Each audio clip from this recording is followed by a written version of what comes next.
Hello, good evening and welcome to Hot Edition on 3FM 92.7, coming to you live from our studio here at Adesanwe Kanda in Accra. Coming up this evening, Attorney General freezes assets of former Buffer Stock CEO over 40 million Ghana cedi alleged loot as government intensifies asset recovery efforts under the Operation Recover All Loot project, which is oral. We have details for you in a moment. Also coming up, anti-LGBTQ bill takes the center stage in Parliament as minority accuses government of stalling the bill's passage.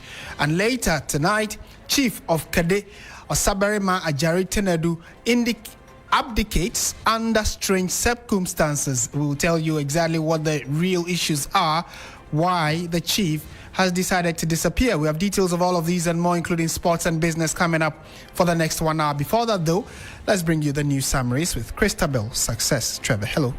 Hi, Martin. President John Dramani Mahama has assured Ghanaians that the newly launched Ghana Infrastructure Plan will help eliminate the long-standing challenge of abandoned projects by ensuring continuity across successive government. Speaking at the launch in Accra on October 2022, President Mahama noted that the initiative is aimed at promoting efficiency, accountability, and the prudent use of public resources.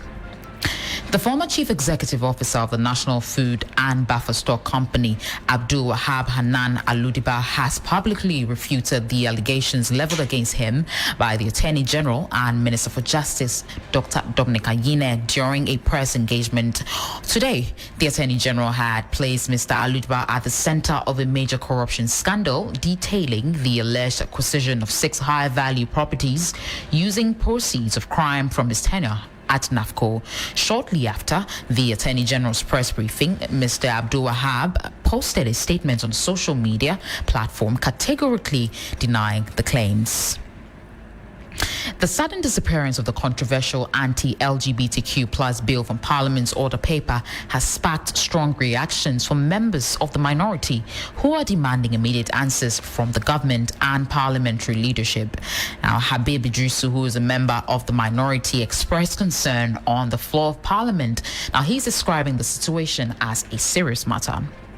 Finally, the Mortuaries and Funeral Facilities Agency has issued a directive to all unlicensed mortuaries and funeral facilities, both public and private, to regularize the operations within 1 week from the date of its notice. In a statement, the agency expressed concern over the continued operations of several mortuaries and funeral facilities without the requisite licenses, in violation of Section 55 of the Health Institutions and Facilities Act 2011, Act 829. That'll be it for the summaries on 3FM 92.7. Martin, over to you. Thank you very much. Let's delve into the details of our stories for this evening. And the Attorney General earlier today spoke to the nation and gave updates on what exactly they have been up to in terms of their investigations. And I'm going to read for you portions of what exactly the Attorney General has been saying, and also play excerpts of that government accountability series where he took his turn today to speak to the nation regarding investigations they've been undertaking over the last few months. And you'd recall that before this current administration came into power, they had promised that they were going to be very ruthless when it comes to issues of corruption and corruption-related matters. So we are going to delve into the specifics of what exactly the Attorney General has been up to. So, the Attorney General has frozen all assets believed to have been acquired through illegal proceeds linked to former Buffer Stock CEO Abdul Hanan Wahab. The move follows investigations into what the AG calls a criminal syndicate allegedly run by the former Akufo-Addo appointee. Preliminary findings suggest that over 40 million Ghana cedis may have been siphoned through fraudulent transactions during Mr. Wahab's tenure. Dr. Ayine, the Attorney General, revealed that Mr. Wahab and his wife allegedly acquired several high-value properties in Accra and Tamale, including a 5-bedroom house at Chain Homes worth $1.6 million, a cantonment residence valued at $600,000, and a 17-bedroom hotel in Tamale. Bank documents obtained by IOCO also show that the couple became major depositors at Republic Bank's Laboni branch during the period in question. The revelations came during a briefing under the Government Accountability Series at the Jubilee House. Dr. Ayine also formally says that formal charges will be filed on Friday as prosecutors move to recover the alleged stolen funds. Let's listen to the Attorney General who spoke earlier today. Buffer stock investigation, which are nicknamed the Rumble in the Jungle. As at March 2020, when we announced the arrest and detention of suspects Kade Agyare and his wife Agyare Tenadu, the Economic and Organized Crime Office had gathered credible intelligence regarding a criminal enterprise that had been operated by the former Chief Executive Officer of the National Food and Buffer Stock Company Limited, Mr. Hanan Abdul-Wahab. Initial estimate put the amount of money pilfered by Mr. Abdul-Wahab and his collaborators at the time at around 58 million Ghana cedis, far in excess of the 49 million suspected to have been stolen by Mr. Agyare and his co-accused persons. I call the criminal enterprise operated by Abdul-Wahab and his collaborators at Buffer Stock the Rumble in the Jungle, not only because of the huge amount of money at stake, but because of the fact that while food suppliers were wailing and gnashing their teeth due to failure to pay them for supplies to the buffer stock, and while our school kids were being denied nutrition under the school feeding program for lack of funds, Mr. Abdul-Wahab and his collaborators were busy lawlessly looting funds meant for the program. That is jungle behavior. The informal meaning of the word rumble is to discover illicit activity or the perpetrator of the illicit activity. Through painstaking investigations, the EOCO discovered this illicit criminal enterprise run by a gang of corrupt, lawless officials at the Buffer Stock Company. On June 25, 2025, the EOCO conducted a coordinated operation based upon their initial investigations, which resulted in the arrest of Mr. Abdul-Wahab, former chief executive of Buffer Stock, his wife Faiza Seydou Wuni, and then James Atieku, the Buffer Stock manager for the northern sector, who was based in Tamale. The operation also led to the arrest of Emmanuel Atta, head of corporate affairs of NAFCO. The arrest followed initial intelligence and assessment by EOCO, who suggested that while serving as CEO of Buffer Stock between 2017 and 2024, Mr. Abdul-Wahab colluded with his wife, Faiza Seydou Wuni, Richard Sam, head of finance, Bismarck Owusu Boache, finance department, and Emmanuel Atta, corporate affairs manager, and others to create an elaborate criminal enterprise that was used to steal and launder public funds from the Buffer Stock Company. Within the period between 2017 and 2024, Mr. Abdul-Wahab, in concert with Richard Sam Asante and Bismarck Owusu Boache, orchestrated a transfer of 78,269,084 Ghana cedis and 4 pesos from the bank accounts of Buffer Stock Company to a private company linked to Hanan Abdul-Wahab, his wife, and staff of Buffer Stock at Republic Bank and EcoBank. Evidence shows that the funds were instantly retransferred to companies owned by Abdul-Wahab himself, and companies and entities owned and associated with him and his wife. Right, so that's what the Attorney General said regarding Abdul Hanan, who is said to be the former CEO of the Buffer Stock Company Limited, and mentioned a number of names that he believes through the investigations they've been able to confirm that they played a role in the many different transactions that took place, and what the Attorney General believes is state funds or monies released by the state to be used for specific purposes were siphoned or redirected into private accounts. And so it's one of the key issues that the Attorney General is investigating, and already, like we indicated, there has been a response from Mr. Abdul-Wahab Hanan, who says that he has also heard what the AG is saying and strongly disagrees, and that he has asked his lawyers to look into the matter and advise him accordingly. So whatever next move he makes, we'll definitely update you on it. But like we said in the preamble to the voice of the Attorney General, the coming Friday, which is the day after tomorrow, he will be going to court to file formal charges against the former CEO of the National Buffer Stock Company Limited.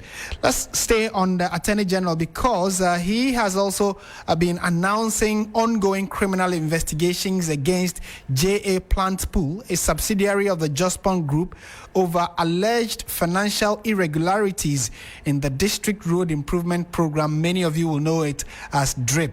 So under DRIP, there were these excavators and earth-moving machines that were imported into the country.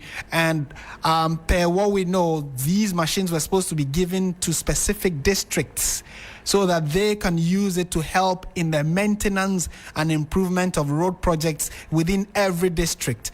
But the Attorney General is saying that based on their investigations, these machinery that were acquired and brought into the country were overpaid for by some individuals, and that investigations are ongoing. Let's listen to him. In the case of DRIP, they were overpaid. That is, JA Plant Pool was overpaid by $2 million. The contract sum was 176 million United States of American dollars. On the face of the contract, that is the sum that was stated. When we examined the invoices of payments, it was 178 million that was paid. So right away, there was a difference of $2 million. So we asked that $2 million be paid back by JA Plant Pool.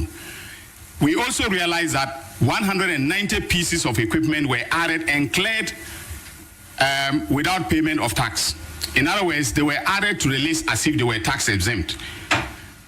I asked the investigators to go back, look at the HS code, and for those of you, HS code is a harmonized code that the customs officers use to determine the classification and taxes applicable to goods.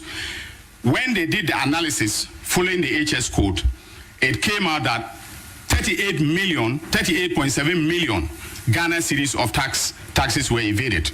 So in respect of the two sums, that is the $2 million, JH Plant Pool has been asked, we have made a demand on them to pay that money. Then when it comes to the taxes, we have asked GRA, because under the tax laws, it is GRA that can make a demand for the payment of the taxes. So we've asked that GRA should make a demand for the 38.7 million. Now that is our investigators' assessment. GRA may come out with a different figure because they are the tax experts. So our investigators' figure may be confirmed or even adjusted upwards depending on what the GRA says. Now when it comes to the issue of over-invoicing, we noticed that they were over-invoiced by between, that is the equipment, the DRIP equipment were over-invoiced by between 100 to 300%.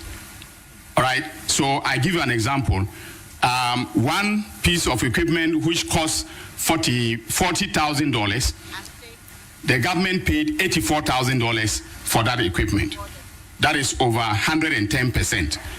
And so we are now diligently looking through all the equipment, and you can imagine that the equipment for all the districts, there were, hundreds of pieces of equipment. So we are going through each one of them because we are looking at a criminal investigation, and in criminal law, charges must be specific. If you miss the element of specificity, your case will be thrown out, and that is why I keep urging Ghanaians to be patient.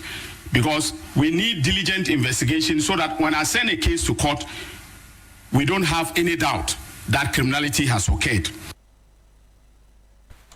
Dr. Dominic Ayine is Ghana's Attorney General, and on the same podium, he touched also on issues of the National Service Secretariat scandal, which has gripped the nation. And we know two key individuals who are also being investigated for their role they played in some disappearance of some monies at the National Service Secretariat. So the Attorney General said that it has emerged that the total amount of money stolen or lost to the state through the National Service scandal stands currently at 2.2 billion cedis, not the earlier amount that we all had heard about. So let's listen to the Attorney General on this. So, ladies and gentlemen, prosecutions have commenced in the SkyTrain and National Service scandals. In the case of the latter, we have filed charges against the former Chief Executive, Executive Director, Osea Sibe-Ntwi, and his deputy, Gifty Owari. Charges are being prepared against the rest of the public officers and the so-called marketplace vendors. In all, we intend to file about 10 cases in the NSA scandal and will use some of the public officers and vendors as prosecution witnesses. Now, this is a strategy that is working very well for us, and we intend to continue to use that strategy. In a situation where there is a small criminal among big criminals, and the small criminal knows a lot, it is better as a matter of prosecutorial strategy to use a small criminal to get the information in order to be able to succeed, and that is what I'm doing. Also, I wish to announce that the Auditor General has conducted a forensic audit into the NSA, the National Service scandal, and the total amount of money stolen or illegally spent now stands at 2.2 billion. And not the 548 million that was uncovered by my investigators as at June 2025. And then, ladies and gentlemen, I have here a copy of the Auditor General's report. Again, painstaking investigation is very important in criminal matters. And so, based upon what the Auditor General has done, and this is a forensic audit, okay? Forensic audit means that they've gone beyond what ordinary, auditing would have done. And so, we are going to, based upon this, in some cases, change the charge, amend our charge sheets in order to bring fresh charges. Dr. Dominic Akuretinga Ayine is Ghana's Attorney General. You heard him there. And like we told you, there have been varied reactions to today's presser, where he outlined a number of investigations that they are currently undertaking. So we have been joined by private legal practitioner Martin Asiedu, who has joined us for a brief conversation on some of the revelations we've heard from the Attorney General today. Before we bring in Mr. Asiedu, though, let me just give you snippets of the response that has been given by Abdul Wahab Hanan, who is the former CEO of the Buffer Stock Company. Now, he writes that my attention has been drawn to recent statements made by the Honorable Attorney General during a press engagement in which my name was mentioned in connection with allegations of corruption. I wish to state respectfully that these claims are untrue and do not reflect the fact of the matter. I have no involvement in the issue being referred to, and I find the comment deeply unfortunate.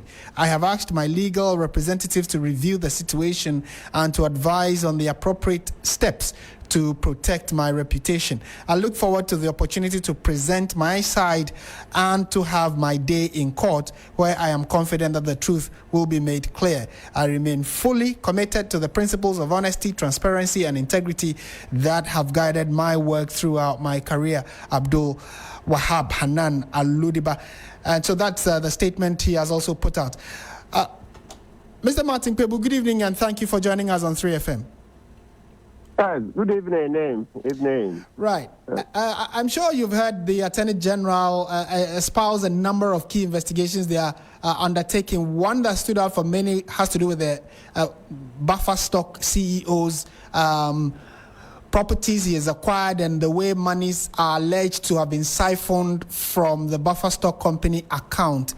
The AG says his account has been frozen, or some of his assets have been frozen. So the question would be, from a legal standpoint, how does freezing someone's account help in recovering or investigating the supposed monies that have been allegedly stolen?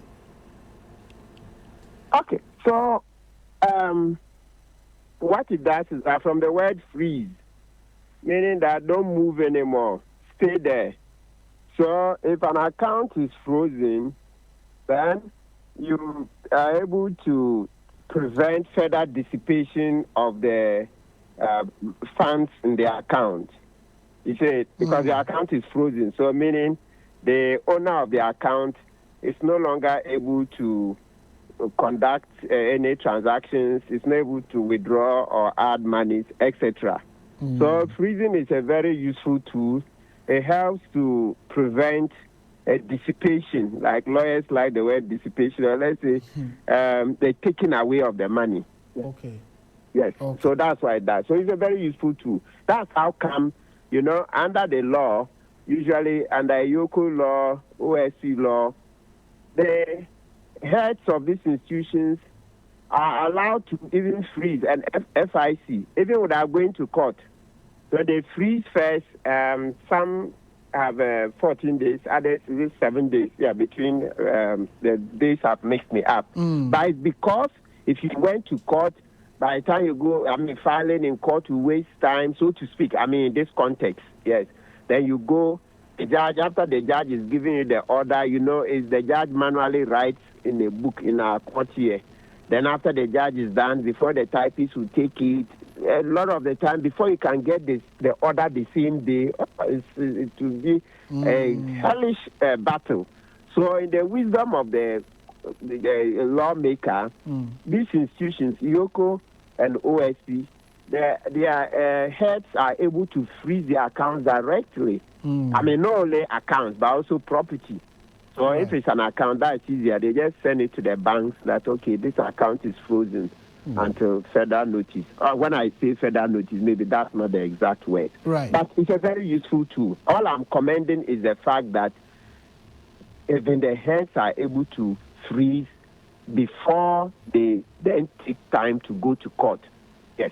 Then, so 7 days or the 14 days one, then you prepare and go to court to go and get an extension. That's a longer duration for freezing. Okay. So we cannot play with freezing an account at all. It's a very useful tool. Right. And looking at the amounts that the Attorney General mentioned, for instance, he said that Mr. Wahab had purchased a 5-bedroom house at Chain Homes for $1.6 million. Residents at cantonments valued at $600,000, and also buying property in Tamale, 17-bedroom hotel, etc. Looking at how these monies have been expended, does the freezing order include some of these properties, or it largely would be on the accounts as he found out? All of the properties, all. They were frozen some months ago. Yeah, so the 3-bedroom house, the 5, all those ones, yeah. Okay. They were frozen some months ago. At least I know at the time he was arrested. Yeah. That's when those things were in effect. So meaning that he can no longer sell those. He can't, dispose of those things for money, etc., mortgage them. No. Right. No. And you see, let's also understand that it's not a confiscation, just for the avoidance of doubt. Please, it's not been confiscated. You cannot confiscate somebody's assets until, in this context, until after the criminal case has been gone into and he's been found guilty. Yes. Okay. So it's not a confiscation. It's just freezing. That's stop. Okay. Stop for us to go in and finish the case. Then we'll know whether you can continue using your asset or it will go to the state. Okay. And does the freeze order... so we know that he has given specific orders. And in his presentation, he mentioned that Mr. Wahab had been arrested. You also just gave indications that you are aware of when he was arrested. But in the statement reacting to the Attorney General, he says that he more or less is saying he had no knowledge of what the Attorney General was talking about, and is acting quite surprised. In fact, saying his lawyers will look into what the AG has said and advise him accordingly. What do you make of his statement of denial in involvement of all these allegations leveled against him? Yeah, so there you will find that the way he crafted the letter, some of these things. So let me just put it this way. It beggars belief. Because Wahab was arrested some months ago. He spent some time in Yoko custody. But that's the one. Is that yeah? Some party people also went there. Okay, right. Baumia went to the Wontumi one, right? Yes. But I have spent some time in Yoko custody. It wasn't less than 4 days. I guess it was even made. Let's just Google it up. Okay. So with the way he's written his statement, it doesn't seek to, answer all those things. It was a few months ago. I mean, just after the Wontumi one. Yes, then what happened? Because I look, to be honest with you, there were times I was doing another case in Yoko. I used to go there. I saw what happened there. They used to report and all those things. I saw him there. So some of these statements he's making. Anyway, you remember when Bill Clinton was caught on this Monica Lewinsky thing? You heard what Bill Clinton said. He said this Lewinsky was lying. He had never done anything. He did it. It's a lie. You can Google down the things that Bill Clinton said, and now he described Monica Lewinsky. But eventually, what did Bill Clinton? When I say Bill Clinton, maybe for the younger ones, that's the former president of the United States of America. President from is that 93 to is that 2000? He did 2 terms, so yes. 8 years. Yes. Right? Yeah. So, meanwhile, when eventually he was caught, he came out and then he cried and apologized. So it's normal. I mean, a lot of us, once you've not yet been proven wrong, people would like to deny. I mean, I'm not riding a moral high horse. It's a normal thing that human beings do. Once the judgment day hasn't come, everybody will swear and say, oh, it's false, it's false. Right. Forget about everything you hear in the media. It's a hype. Don't believe anything. And when the day comes, when the gavel of the judge finally falls, then we will see that the script will change. So it's a normal thing, except that this particular one, anyway, we can leave it at that. I see. Right. Kindly hold on. My last question is coming up. It will be based on this particular audio that the Attorney General also gave. So we'll listen to him briefly, then we'll take your thoughts on it.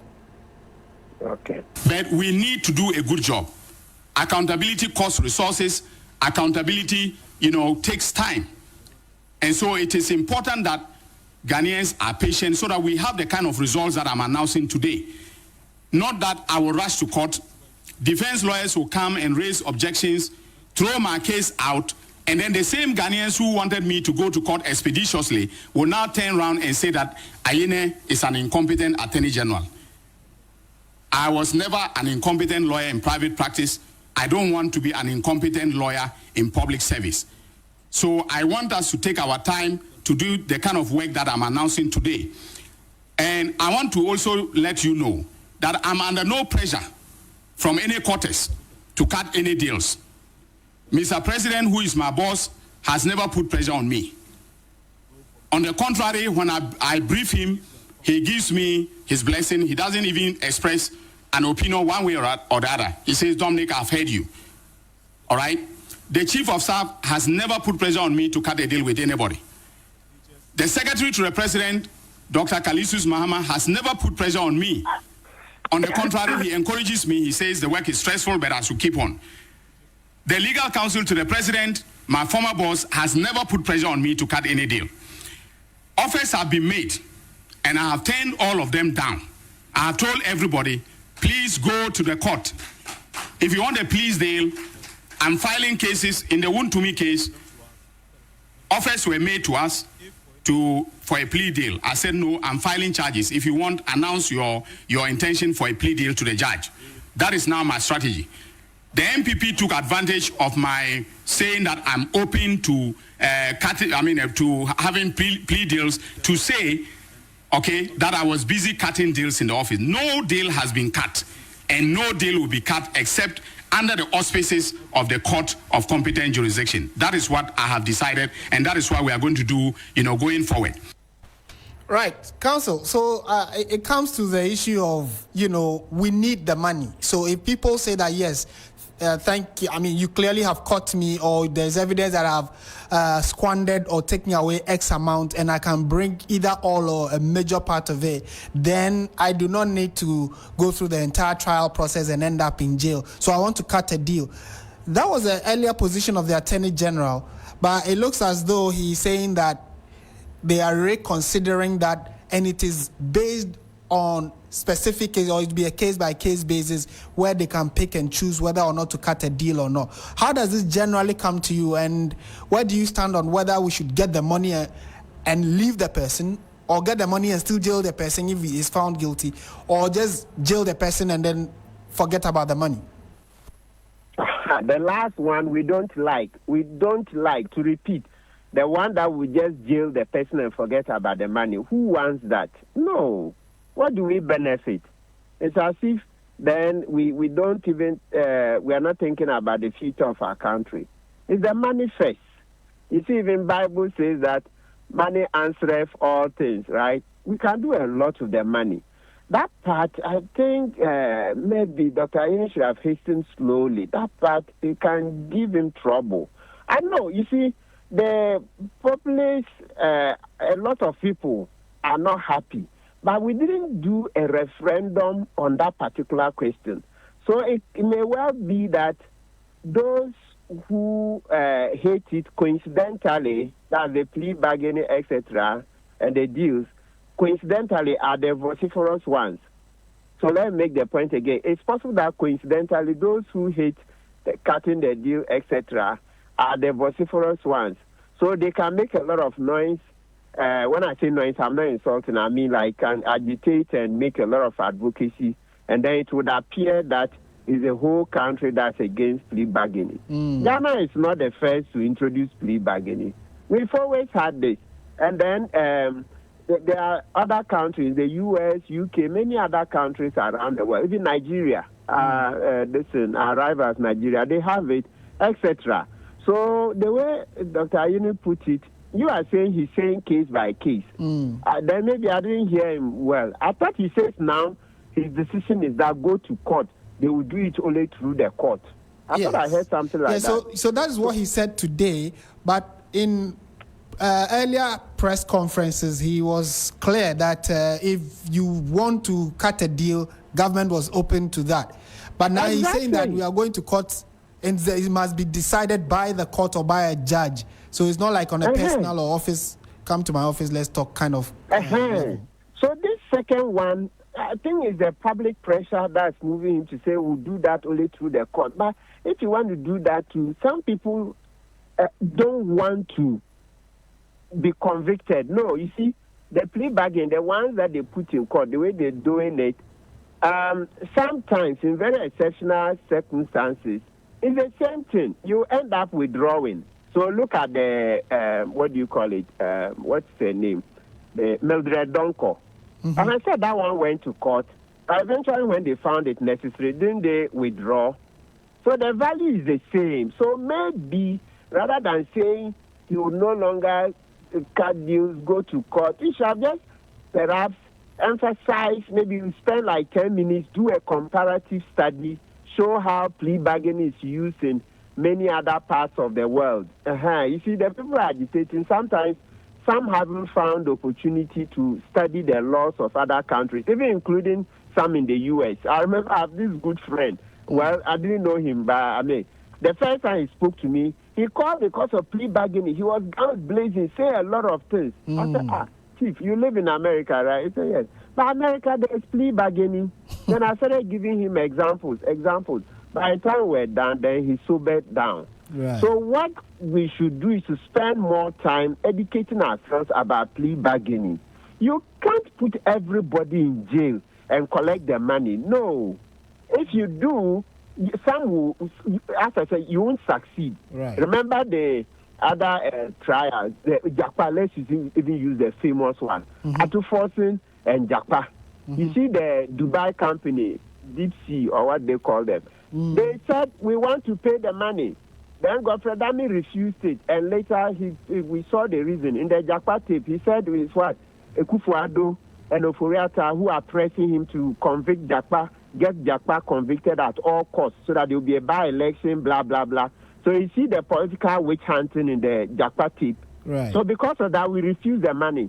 In the end, we came up short. Ghana came up short because we didn't get the money, and the accused persons were acquitted. So anybody who says we should never take any money, perhaps it's not even learning from our immediate past. Okay. Okay, that Japa case. There are other examples. Then the base capital, Michael Nyineku. Base capital, the same thing. What the same, Dr. He was supposed to collect money. Then this same public pressure, I said, no, they won't collect, they will go. They went and then Court of Appeal freed Nyineku. We didn't get one dime. So, no. I think that place, Dr. Ayuni should take it easy. It's like that. Look, you can never please all the citizens. That's why it is said that if you want to please everybody, then sell ice cream.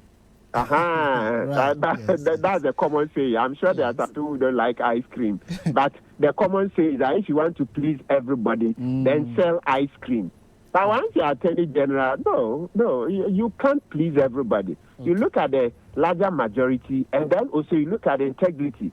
As long as the deals you've cut, it's not that you are cutting them personally to benefit yourself personally, but rather to advance the interests of justice. You are okay.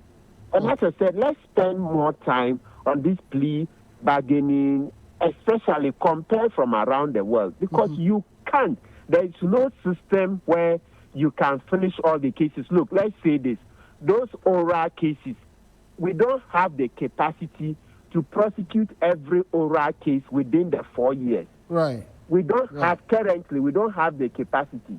If we want to do that, you know how many people we have, lawyers we have to recruit, etc. We don't have the capacity. So, Dr. That place, I beg him, I think that one, maybe his kitchen cabinet, should have told him that, no, he shouldn't say that. Because you do that, a few months down the line, you'll be compelled to take other steps again. Then you see that you're by that place, I think it can give him problems in future. Going forward. What is wrong? The key thing is that you are doing it to advance the interests of the state. Right. And once you are doing it, some people will not be happy, but that's the law. Okay. Counsel, thank you so much for your thoughts and your time, as always, on these issues of national interest. I'm grateful. Yeah, Martin Asiedu is a private legal practitioner and shared a thought or two on the subject of the Attorney General's press conference earlier today, the Government Accountability Series. He took his turn and outlined a number of key issues that the Office of the Attorney General and all the investigative state agencies are undertaking. And so the topical ones that we have discussed today have to do with the buffer stock CEO who is currently being investigated. The AG says Friday they'll be filing proceedings in court, so we'll keep very close tabs on that. And then also the National Service Authority issue, and a number of investigations that have come to his desk are currently ongoing. So trust your most reliable news source, 3FM 92.7 and TV3 and all our sister stations, and we'll definitely be updating you or carry you along as we all follow what the investigations are looking like. Many of you are also watching us on Facebook and on YouTube where we are streaming. Some of your messages have come in so far. This one from Fusaini Mahamadu, who says, good evening, Martin, and your guest, lawyer Martin Asiedu. I'm following and listening to you live from the Greater Tamale. Keep up the good work. Thank you for staying in. Emil Smith also has just sent a greeting. Joseph Tete Tekpa has also sent a greeting and says that the law must take its course. We are following closely to see how it ends. Seth Mensah has greeted and said that the Attorney General should go straight to court. Updates to the country are important, but we want prosecution to start early. Abbas Suleiman Musa says no thief will admit to his crime. And that is in reference to the statement that was released by Abdul Hanan, who is the former CEO of the Buffer Stock Company. And then also Mohammed Muntaka says, watching you from small corner. Timbla Badzi says he's also following the conversation, and there's Joseph Tepe again. All of you are sending in your messages, and we are happy that you are part of 3FM 92.7, streaming on Facebook and on YouTube. So do keep your messages coming in, and we'll be happy to share it with the rest of the world. Let's move on to some other stories now, this time to education, because the National Council of Parent-Teacher Association has sued the Ghana Education Service and the Attorney General over new GES guidelines that seek to regulate PTA activities across senior high schools in Ghana. The association argues that the guidelines interfere with its rights and independence. Among the contested provisions is one requiring headmasters to approve withdrawal applications before PTA executives can access funds from their bank accounts, a condition the council says has no legal basis. Another provision mandates that all PTA accounts be audited externally as part of the Auditor General's periodic audit of school accounts.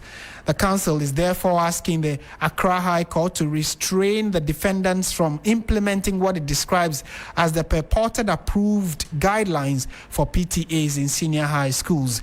Let's get some better understanding of all of this. Raphael Gibson is the General Secretary of the National Council of Parent-Teacher Associations. He's joined us for a chat on this. Mr. Gibson, good evening. Thank you for your time. Good evening, Martin. My name is Gibson Kofi Raphael, but not Gibson. Right. Thanks for the correction. What aspect of the Ghana Education Service guideline do you find problematic to the extent that you have gone to court? In all aspects, we find the guidelines problematic. In the first place, thank you very much for this opportunity and also using your medium to engage our people. First of all, let me say that the GES is the creature of law and is created by the Pre-Tertiary Education Act 1049. To Pre-Tertiary Education Act 2020 Act 1049. If you read Section 8 and 9 of the Pre-Tertiary Education Act, it clearly states the mandate of the GES. And nowhere in that mandate has it given any powers to the Director General of the GES and its management team, and by extension the Ministry of Education, to do any guidelines to regulate PTAs. PTAs are private voluntary organizations, and from the day that we're born, PTAs have outlived governments, and PTAs will still continue to remain autonomous and independent. The PTAs, as we speak to you, have been registered under the company's code, and we are guided by our own constitution, and as an autonomous and independent body, we are properly regulated. All what we are saying is that the Ghana Education Service and the Ministry of Education, if they are concerned about PTA issues, they should let us sit down and look at the best way we can resolve it than to go and take unilateral decisions which are unlawful and unacceptable. I'm tempted to believe that a lot of engagements have gone on and are still going on between the council and the Ghana Education Service. How is it that these issues have not been resolved and it has now led to the fact that you needed the courts to step in to find a solution to it? Thank you very much, Martin. Let me state on record that when this government came with a goodwill, even way back in opposition, both this government and the then government and MPP government, I think their last days, they were all reasoning up to see that, look, whatever the former regime did in the name of PA wasn't proper, and they tried to engage us. We've had extensive engagement with them. When the government came and we were doing the National Education Forum, where we've been represented and government circles recognize us as such, we have letters and correspondences even from the presidency, inviting us on school farm initiatives, the issues that had to do with the National Education Forum. We participated at all various forums. We also had a meeting with the Director General early February this year, where we wanted to look at the new direction in which we want to collaborate with them as partners in development to see how best we can fine-tune PT operations and make sure that nobody, whether a GS staff or a parent who is a PT executive, will take undue advantage of the system and create issues on our front.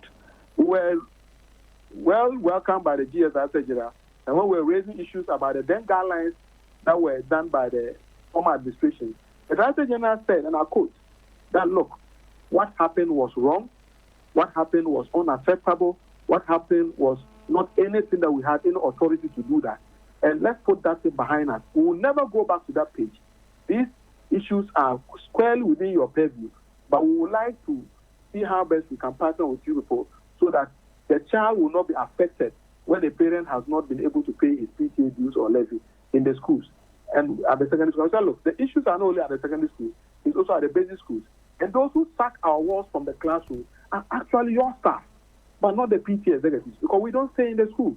We just mobilize our funds voluntarily to support the educational development and things that are lacking in the school to make the school better place for our children to be able to learn in a very conducive environment. So we knew all this while the Director General asked us to give him some further documentation. We did that, and they have no receipt, and they said we'll hear from them. Only for us to be ambushed to hear that we're stabbed in the back, and they issued this guideline. The day they issued it, the next day we issued also a public statement, which was read by our outlets and other media stations to tell our people that, look, they've acted out of law, and nobody should succumb to that. We're thinking that it will end there. They never responded. They came back to say that they recognize only the school-based PTA.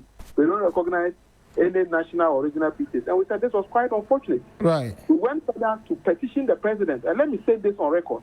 We went further to petition the president, His Excellency John Dramani Mahama, as the person who is in charge of the whole governance architecture of this country, as far as the executive arm of government is concerned.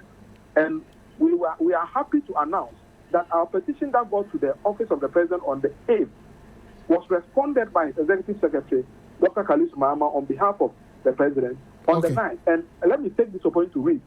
Petition against the reported national guidelines of various associations issued by the Ministry of Education and Ghana Education Service.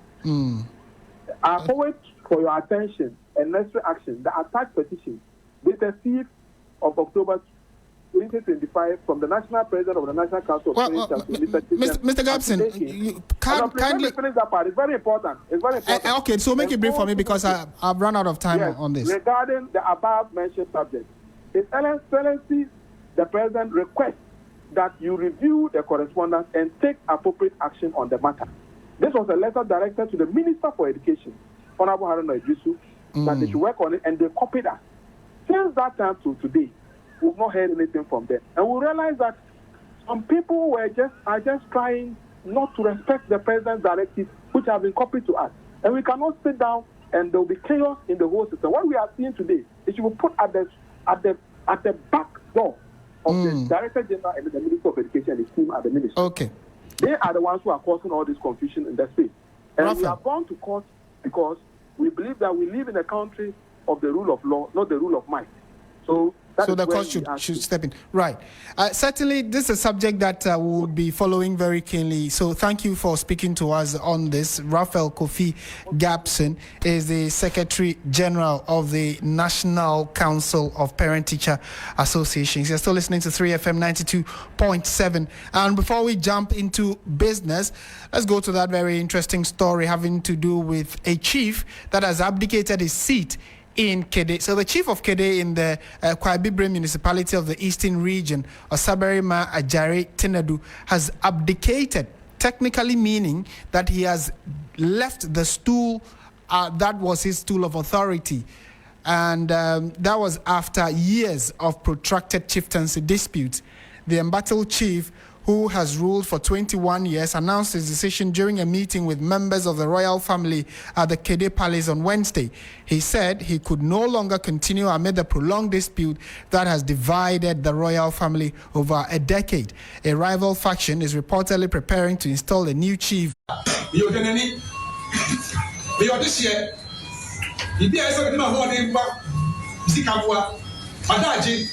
But I am no longer the chief of Kade again. I have abdicated my seat.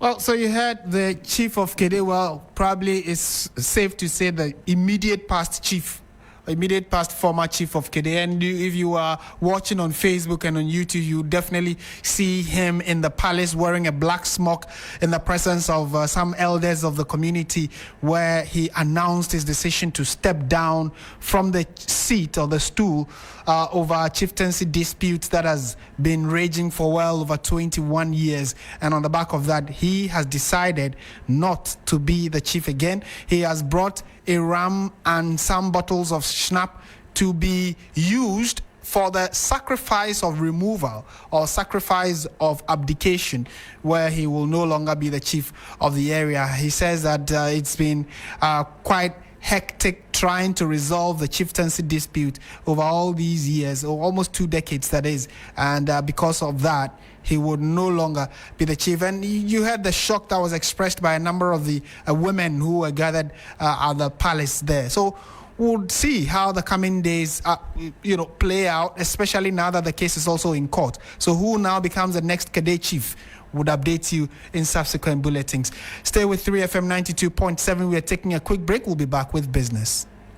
Hello, Ghana. It's a new year and Bills Microcredit is here to support your dreams. If you're not working but want to start a business, don't let money stop you. With just your Ghana card, you can get a loan to turn your ideas into reality. Already running a business? Need more capital? Or are you a salary worker looking for extra funds? Bills offers fast and easy loans with no collateral, no deposit, and no SUSI savings required. Wherever you are, whatever you need, Bills makes it happen. Call Bills Microcredit today. Call 0596-920-833 or 0302-200-390 and get started. Bills is licensed and regulated by the Bank of Ghana. Bills, financing your needs. Terms and conditions apply.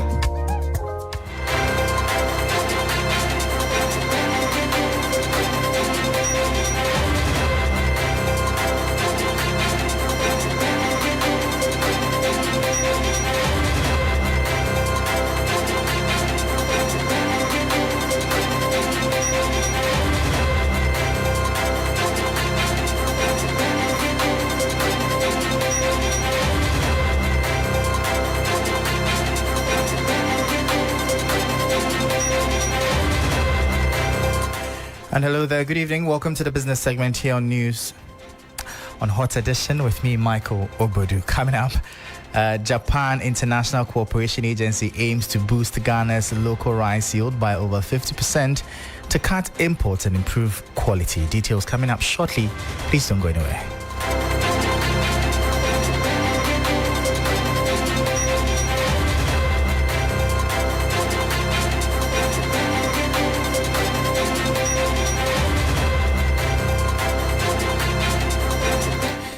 Thank you so much for your time. Straight into our top story now. And in a bid to reduce Ghana's reliance on rice imports, the Japan International Cooperation Agency, JICA, says it is working with key stakeholders to boost local rice yields by more than 50%.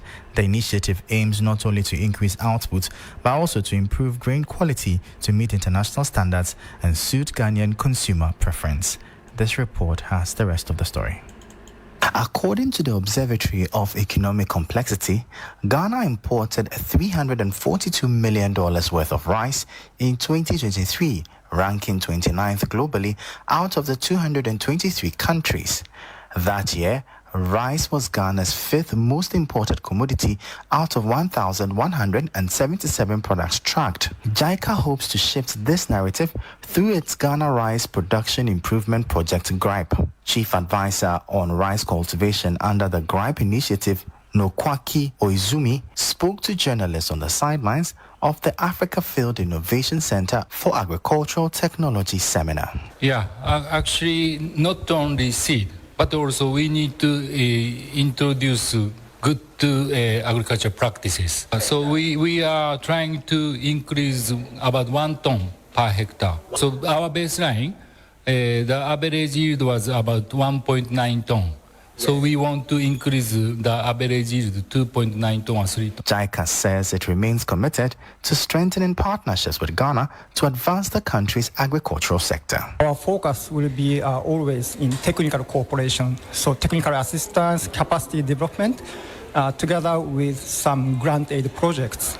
As we have explained, we are planning to start a new grant aid project on rice seeds. So that was Tomokazu Nagai, Project Formulation Advisor at the Japan International Cooperation Agency, ending that report. Now, away from that, the Africa Capacity Building Foundation, ACBF, is calling on African governments to prioritize effective public financial management and invest in continuous training for staff to keep pace with modern practices. PFM remains a vital yet underperforming pillar of governance across the continent, with systemic inefficiencies hampering revenue mobilization and service delivery. Despite ongoing reforms, weak accountability, politicized budgeting, and fragmented oversight continues to drain resources and limit the impact of public investment. These challenges undermine sustainable development, erode public trust, and constrain Africa's ability to finance its own growth agenda. Speaking at the opening of Ghana's National Workshop on Enhancing Leadership and Governance in Public Financial Management, ACBF Director for Programs and Impact, Abdicates Diko, stressed the need for regular capacity building to ensure optimal performance from public servants. Well, it's crucial because that's the heart of the government.